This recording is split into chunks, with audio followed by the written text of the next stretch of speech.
So right now is a great time for you to get on board with that financial planning that you've known you should have been doing a long time ago.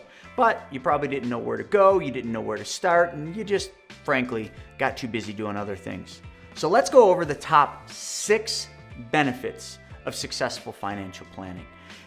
These might not, if you've really looked into financial planning, some of these things we're going to hit, you might not think these are part of a financial plan, but they are the backbone of a financial plan.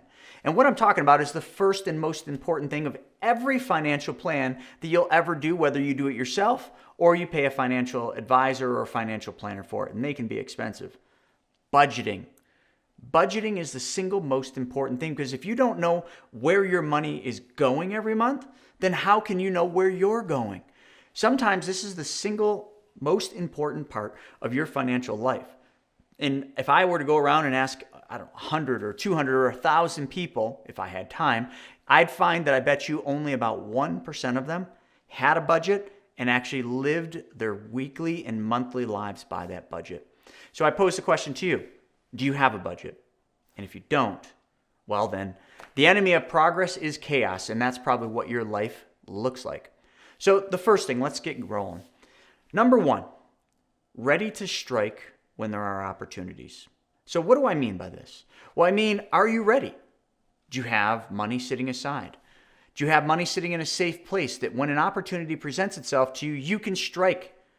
Or is all your money out there in something? Is all your money in, somebody else's control, like a financial planner or a financial advisor? Is all your money in a 401k, where when an opportunity comes to you, you can't get to that money without penalties and interest? And most people, when opportunities come? Exactly when you're not ready for them.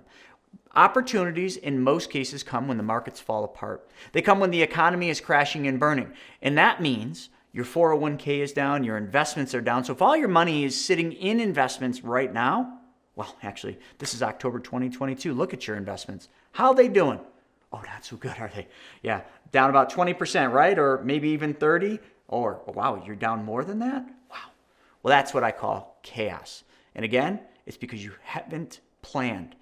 You haven't planned for the opportunity. You haven't gotten yourself ready to strike. Most people, it'd just be like anything else. If you've got a gun and it's got ammunition, you empty the chamber, and then all of a sudden that bear is coming full steam ahead at you. You got no bullets. You already wasted all the bullets. Like, you needed one more, and you don't have it. Now that's a bad analogy, because I would hope you're never getting chased down by a bear. And if you are, they say just lay down and play dead. Now, it's probably going to hurt a little bit, but you might actually make it. All right, let's get back to your financial plan. The second thing we need to look at is don't act on emotions. Okay? This is something that you probably did. If all your money's in somebody else's control, it's because you acted on emotion. You need to start acting on logic. Most people make financial decisions based heavily on emotions and not on logic. And the big thing you need to understand is these emotions, they're temporary.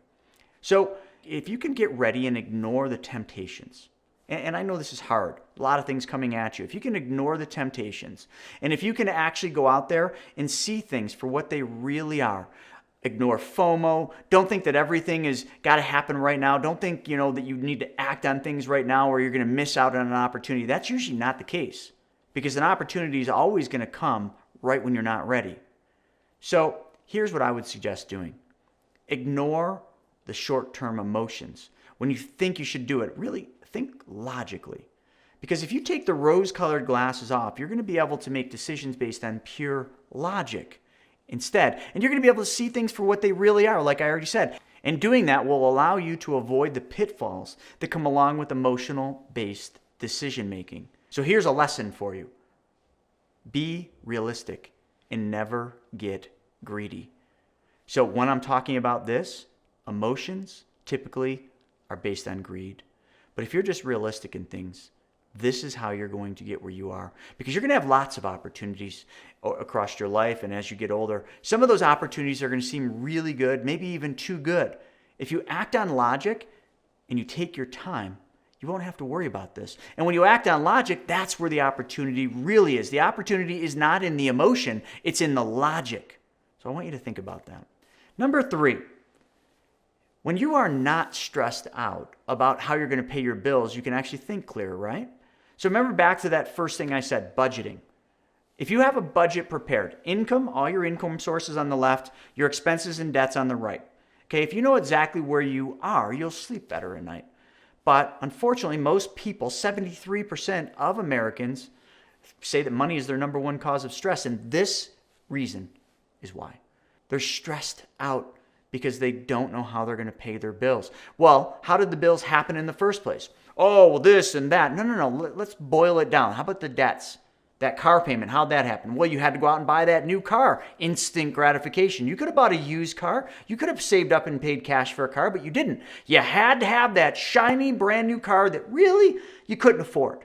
But you said, oh, I'll make it work. Okay? All those other things. The credit cards. Why do you have credit card bills? Oh, well, this and that and Christmas presents. No.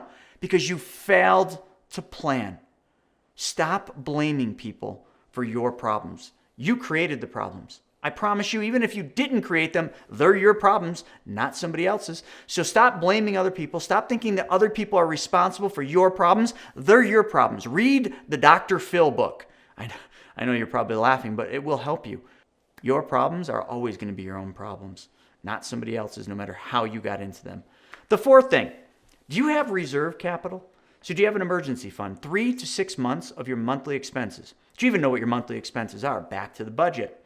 Well, once you figure out what your monthly expenses are, the ones you need just to support your style of living today, you better have 3 to 6 months saved. And I would suggest, like you've heard in my other videos, if you've watched them, you save that in a segregated bank account, a separate bank account that you set up just for reserve capital, an emergency fund. Because if something goes wrong, and Murphy's Law, it always will, you now have that money to tap into when your furnace goes bad, okay? Right in the middle of winter, because you know darn well a furnace never goes bad unless it's -20, high winds, and raining outside. I don't even think that can happen, but you can imagine how bad that would be. That's when your furnace goes down. Your car never breaks down when you're taking a short trip. No, your car breaks down in the middle of nowhere when there's no one around.